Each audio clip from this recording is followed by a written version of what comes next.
Through Maruti group of education की तरफ से मैं मुकेश शर्मा आपका हार्दिक स्वागत करता हूं। मैट्रिक्स के पिछले वीडियो में हमने देखा था कि प्रॉपर्टीज ऑफ मैट्रिक्स एडिशन यानी कि दो मैट्रिक्स के योग में क्या क्या प्रॉपर्टीज क्या क्या गुणधर्म अप्लाई होते हैं। आज हमारा जो टॉपिक है, आज हम जिस बारे में बात करेंगे वो अपना है properties of matrix multiplication. Properties of matrix multiplication यानी कि दो मैट्रिक्स का जब हम गुणा करते हैं तो उसमें कौन कौन सी प्रॉपर्टी लगती है या उसमें कौन कौन से उसके गुणधर्म है। तो सबसे पहले अगर हम बात करें जो अपना पहला है, यानी कि इसको अगर हिंदी में कहें तो हम ये कहेंगे मैट्रिक्स गुणन के गुणधर्म। हमने मैट्रिक्स योग के गुणधर्म में पहला देखा था क्रम विनिमयता, कि जब हम मैट्रिक्स ए में मैट्रिक्स बी को जोड़ते हैं या मैट्रिक्स बी में मैट्रिक्स ए को जोड़ते हैं तो हमें पता चला था कि मैट्रिक्स ए में बी को जोड़ना और मैट्रिक्स बी में ए को जोड़ना एक ही बात होती है। अब हम बात कर रहे हैं मैट्रिक्स गुणन की। मैट्रिक्स गुणन के अंदर क्या क्रम विनिमयता का नियम लागू होता है, यानी कि जो आपका पहला पॉइंट है क्रम विनिमयता।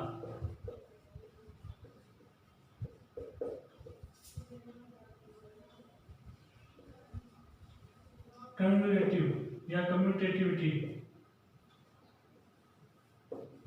कम्यूटेटिविटी क्या यहाँ अप्लाई हो रही है क्या, यानी कि जब गुणा की बात आएगी तो क्या यहाँ पे ए बी बराबर बी ए होता है क्या ए बी बराबर बी ए होता है क्या, हम इसके ऊपर डिस्कस कर रहे हैं।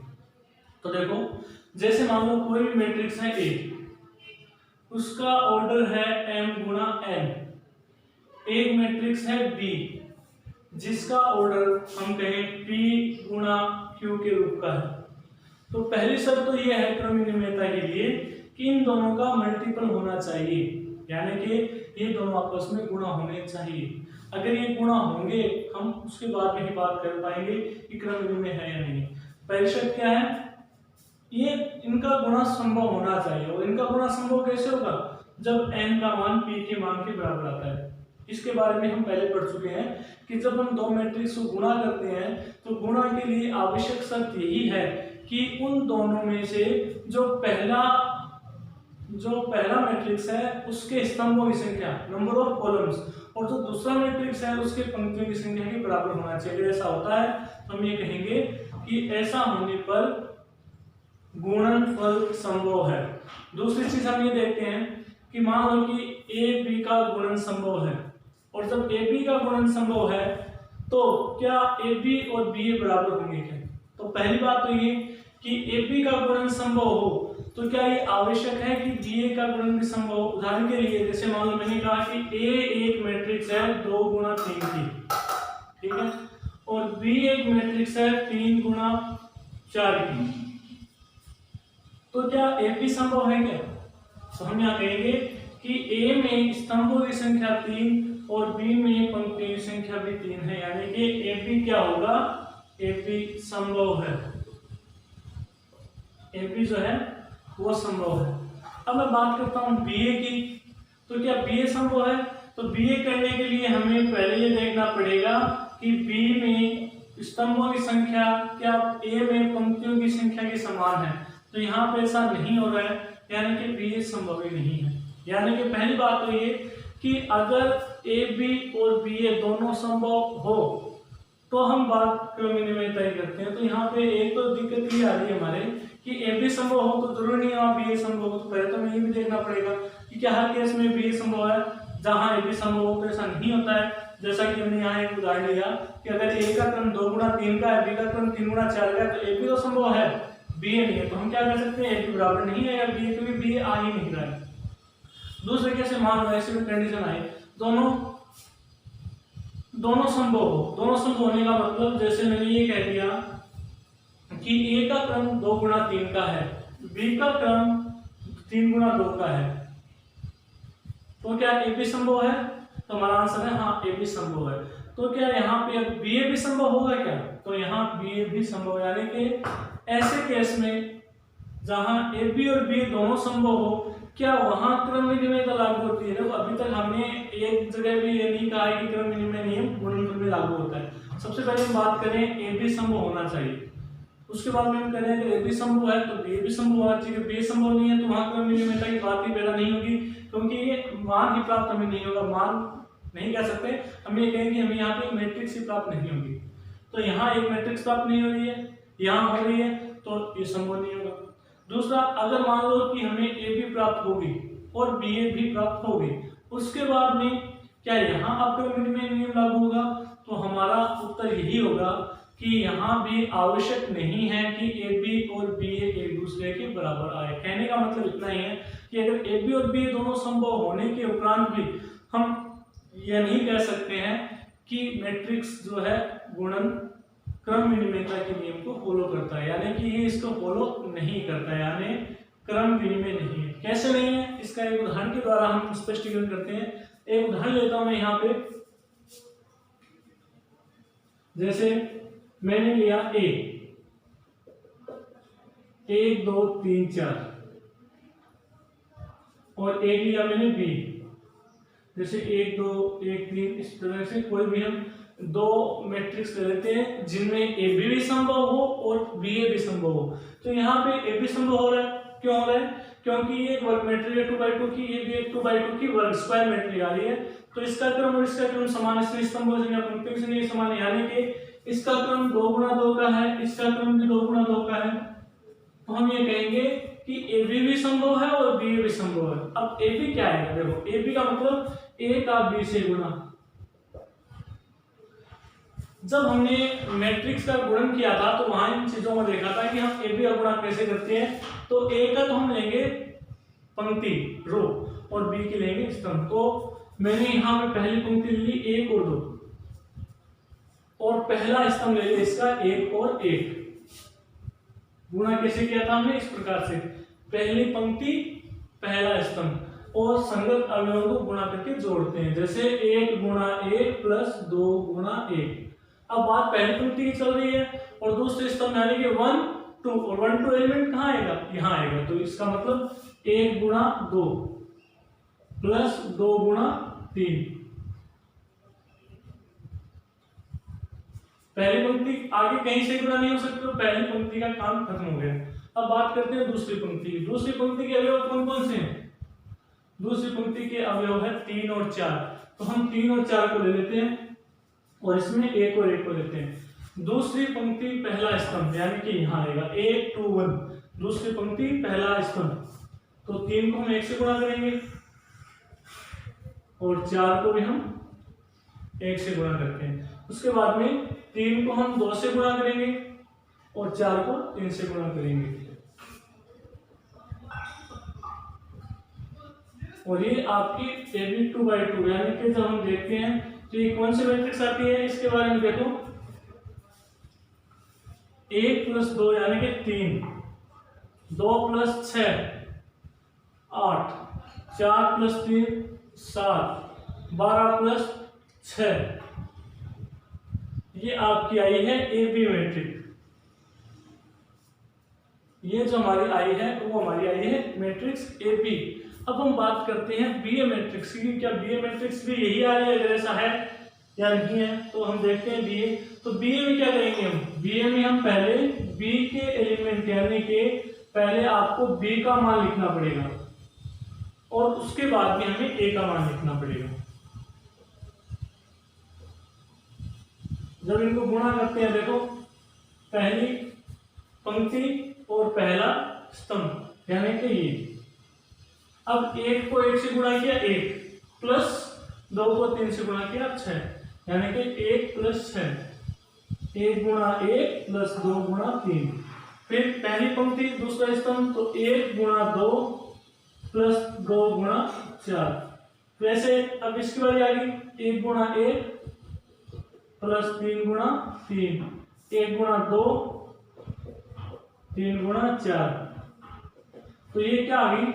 जो मैट्रिक्स हमारी आएगी 1 प्लस 6 यानी कि 7। 2 + 8 यानी कि 10, 1 + 9 यानी कि 10, 2 + 12 14। तो क्या बी ए और ए बी दोनों बराबर हैं? क्या यहाँ पे ए बी और बी ए दोनों बराबर हैं? तो हम क्लियर कह सकते हैं कि ऐसा यहाँ नहीं है। यानी कि अगर ए बी और बी ए दोनों संभव हो तो आवश्यक नहीं है कि वे बराबर हो, यानी कि क्रम बदलने पे मैट्रिक्स गुणन वो जो है क्रम विनिमयता के नियम को फॉलो नहीं करा, यानी कि क्रम बदल दें तो ए बी का मान बी ए के बराबर नहीं आएगा।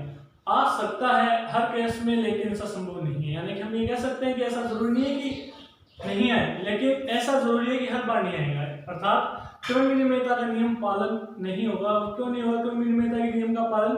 क्योंकि जब भी हम ए बी और बी ज्ञात करेंगे दोनों के मान हमेशा बराबर नहीं आते, और जब हम किसी नियम की बात करते हैं तो वो यूनिवर्सल होता है। यानी कि ऐसा नहीं है कि हम बीच में किसी चीज को छोड़ देंगे कि हाँ यहाँ आ रहा है यहाँ नहीं आ रहा है। तो हमेशा हम ये कहेंगे कि मैट्रिक्स गुणन क्रम विनिमयता के नियम का पालन नहीं करता है। क्यों नहीं करता है? उसके लिए हमने एक उदाहरण यहाँ पे लिया, ए और बी दो मैट्रिक्स ली। पहले हमने ए बी का गुणा किया, फिर हमने बी ए का गुणा किया, और हमारे सामने इनके उत्तर आ रहे हैं ए बी और बी ए बराबर नहीं है। तो हम ये कहेंगे कि ए बी बी ए के बराबर नहीं है। जैसे हमने मैट्रिक्स योग में देखा था क्रम विनिमय, वहां आ रहा था कि मैट्रिक्स योग क्रम विनिमय नियम का पालन करता है, और बात जब मैट्रिक्स गुणन की आती है तो हम कहेंगे मैट्रिक्स गुणन क्रम विनिमयता के नियम का पालन नहीं करता है, यानी कि ए बी का मान बी ए के बराबर नहीं होगा।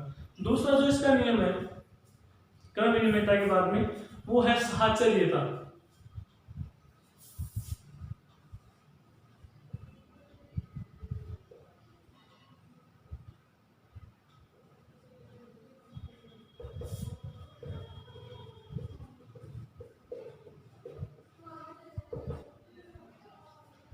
एसोसिएटिविटी, एसोसिएटिविटी साहचर्यता के बारे में हमने मैट्रिक्स योग में भी देखा था।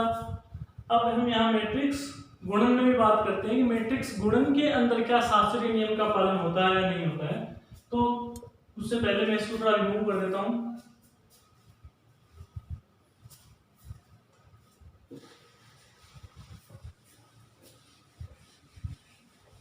मैट्रिक्स योग जो है वो क्रम विनिमय नियम का पालन करता था, मैट्रिक्स गुणन क्रम विनिमय नियम का पालन नहीं करता है। मैट्रिक्स योग साहचर्य नियम का पालन करता है।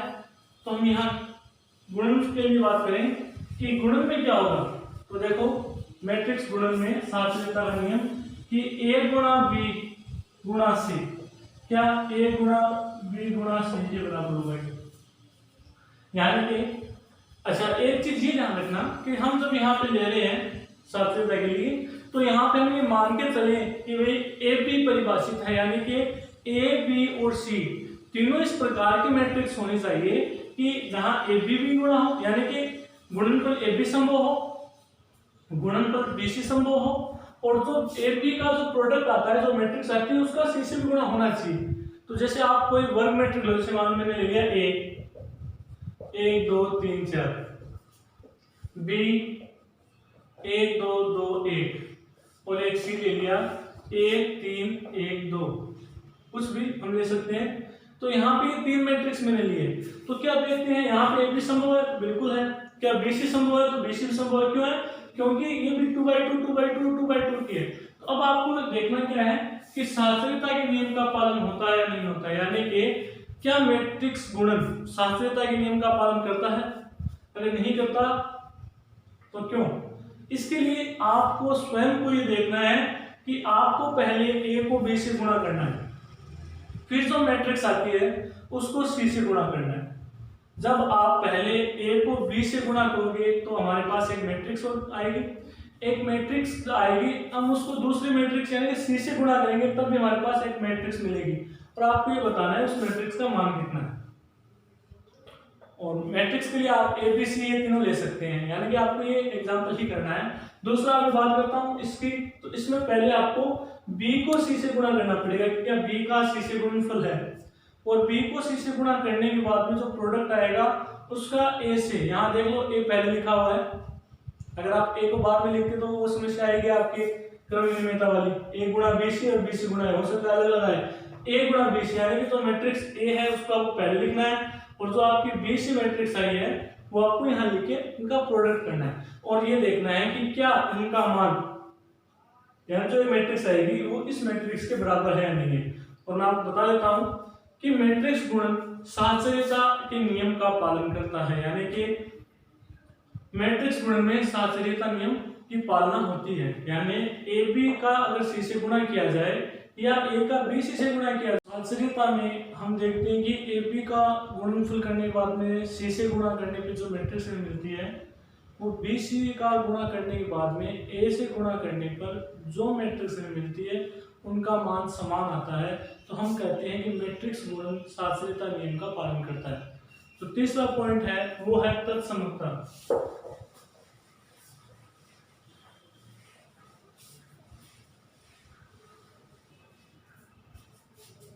तीसरा जो पॉइंट है इसका तत्समकता, आइडेंटिटी। तो क्या होती है तत्समकता? जैसे हमने मैट्रिक्स योग में देखा था कि मैट्रिक्स में योज्य तत्समक आया था। योज्य तत्समक की परिभाषा में हमने ये देखा था कि किसी मैट्रिक्स ए में कौन सी मैट्रिक्स जोड़ी जाए कि वापस वही मैट्रिक्स हमें प्राप्त हो जाए, ये उसका योज्य तत्समक कहलाता था। यहाँ पे भी कुछ ऐसा ही है कि एक मैट्रिक्स ए को हम किस मैट्रिक्स से गुणा करें, क्योंकि बात यहाँ पे गुणन की चल रही है। एक मैट्रिक्स ए को हम किस मैट्रिक्स से गुणा करें कि हमें वापस वही मैट्रिक्स प्राप्त हो जाए। तो यहाँ पे आइडेंटिटी, हमने एक तत्समक अवयव के बारे में पढ़ा था, आइडेंटिटी मैट्रिक्स। तो यहाँ पे कुछ ऐसा ही है कि हमें उसकी एक तत्समक अवयव से, जैसे मैं बात करता हूँ कि ए एक मैट्रिक्स है जिसका क्रम है m गुणा n का। अगर मैं इसको एक आई यहाँ पे किसको प्रदर्शित करता है, आई यहाँ पे यूनिट मैट्रिक्स या तत्समक अवयव को प्रेजेंट करना है, इकाई अवयव जिसको कहते हैं। तो अगर मैं a को i से गुणा कर देता हूं या फिर i को a से गुणा कर देता हूं, इनका मान a के बराबर आना चाहिए। लेकिन एक बात और कि इसका ऑर्डर क्या होना चाहिए, आई का ऑर्डर, यानी कि आई हमें पता है कि आई इकाई अवयव या तत्समक अवयव एक वर्ग मैट्रिक्स होती है, लेकिन इसका क्रम क्या होना चाहिए। उस क्रम के लिए अगर हम देखें तो अगर हम पहले इसको गुणा कर रहे हैं तो ए के पंक्तियों की संख्या के बराबर इसका मान होना चाहिए, यानी कि इसका क्रम होना चाहिए n, इसका क्रम होना चाहिए m। ए की पंक्तियां m है तो इसका क्रम होना चाहिए m, क्योंकि जैसे i अगर m गुणा m का होगा तभी a m गुणा m का है तो यहाँ पे बराबर आएगी गुणनफल में, यानी कि i m a। और अगर हम a को बाद में a के बाद में i को लिख रहे हैं तो i का क्रम कौन सा होना चाहिए, ये निर्भर करता है किस पे, a के स्तंभों की संख्या पे, यानी कि n। तो i m a बराबर a i n बराबर a आता है, तो हम कहते हैं तत्समकता। कैसे होती है, छोटा सा उदाहरण लेके हम इसको समझ लेते हैं। जैसे मैंने a ले लिया 1 2 3 4 और यहाँ पे i आ जाएगा 1 0 0 1। अब हम इनको गुणा करते हैं, a को i से गुणा करें और i को a से गुणा करें। जब हम इनको गुणा करेंगे तब भी आपके पास 1 2 3 4 ही आएगा, और जब भी 1 2 3 4 आएगा, गुणनफल आपको आ रहा है, गुणनफल करके आपको देखना है, गुणनफल आ रहा है कि ai का मान a के बराबर आ रहा है। फिर आप ia करके देखो, ia का मान भी 1 2 3 4 ही आना चाहिए, यानी कि ये भी a के बराबर। तो हम कहेंगे कि अगर a एक m गुणा n क्रम की मैट्रिक्स है तो उसकी तत्समकता i जो है i m a बराबर a i n बराबर a के बराबर होती है, यानी कि तत्समकता आइडेंटिटी हम इसे कहेंगे। इसका जो चौथी प्रॉपर्टी है मैट्रिक गुणन की, जो चौथी प्रॉपर्टी है वो है बंटनता, डिस्ट्रीब्यूटिविटी।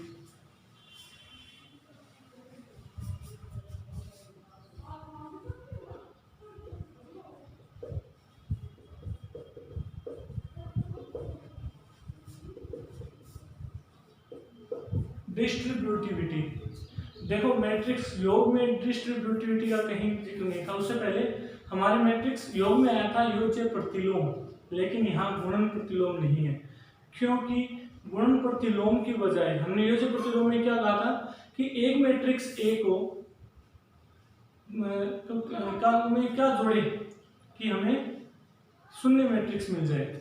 हमारा योज्य प्रतिलोम का ये था, एक मैट्रिक्स ए में क्या जोड़े कि हमें शून्य प्रतिलोम मिल जाए, शून्य मैट्रिक्स मिल जाए। यहाँ पे क्या होना चाहिए था, अगर गुणन प्रतिलोम होता तो एक मैट्रिक्स ए को हम किससे गुणा करें कि हमें इकाई अवयव मिल जाए।